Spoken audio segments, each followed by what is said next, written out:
the combination of all these luminaires is consuming 30,500 watts.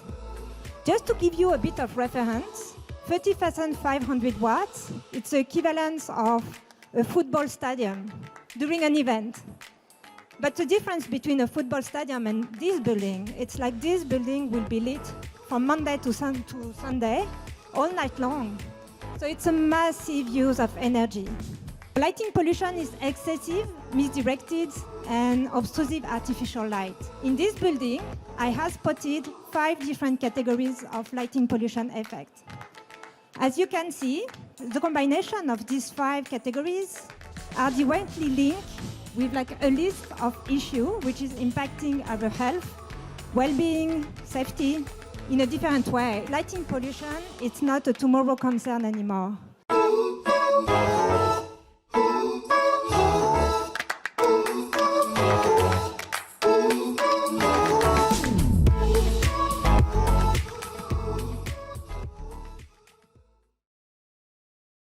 So this building belongs to Techcombank, which is one of the biggest banks in Vietnam. It's a 22 floors offices building with a restaurant on the top. It has been designed by Foster and Partner, and my company Aurecon was in charge of the engineering part for the facade and the lighting facade design. It's also certified as LEED Gold. So let's see what it looks like by night. So here we are. I've been asked by my company to do like the commissioning part. So my first job has been just to dig a bit like in the documentation and make sure that the result is actually matching with like the concept report and all what has been agreed before between like the architect, the client, and my company. So from my company perspective, we have done the job. But from the client perspective, not really. And he was quite upset when I met him like during this commissioning night. And from my perspective, I won't bet on this project to win an award. But so this is maybe not the most fantastic project in Vietnam. However, I found very interesting to display a bit of this story today because it's a very good like study case to understand how the lighting pollution can impact a building, but also how the same building can create lighting pollution. So lighting pollution is excessive, misdirected, and obtrusive artificial light. In this building, I have spotted 5 different categories of lighting pollution effect.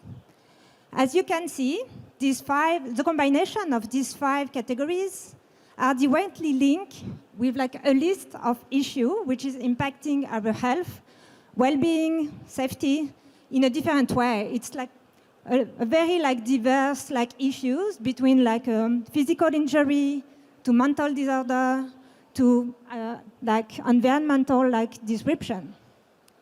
So let's start with like the first category, light trespass.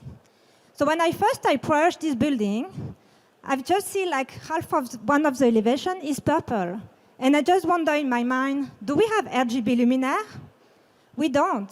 So I just turned back, and I discovered that the building faces this building, my tower. It's actually hosting like a giant signage on the roof. And as you can see, this giant signage is creating like an intrusive light in all like the private and public areas around. This is what we call light trespass. When we have like an external source, which is supposed to have like a purpose, which is just like giving some visibility to a signage, but it's actually going way further than its original purpose. And it's completely invading like the surrounding like areas. So I let you imagine what it's like working and living with like this signage close by. Very disturbing. The next topic will be like the energy consumption. So I put you 2 different pictures. The one on the left, it's when all the lighting system is off. The one on the right is when everything is on. As you can notice, the difference in terms of lighting effect is not huge. It's very subtle. But if I give you some background detail, you need to know that to achieve this effect, we have put 700 luminaires, which is a quite big installation already. And the combination of all these luminaires is consuming 30,500 watts. Just to give you a bit of reference, 30,500 watts, it's the equivalent of a football stadium during an event. But the difference between a football stadium and this building, it's like this building will be lit from Monday to Sunday, all night long. So it's a massive use of energy. And I believe like in 2023, we need to be a bit more like conscious and just getting like something consistent between the energy a lighting concept would use and the effective like effect we can perceive.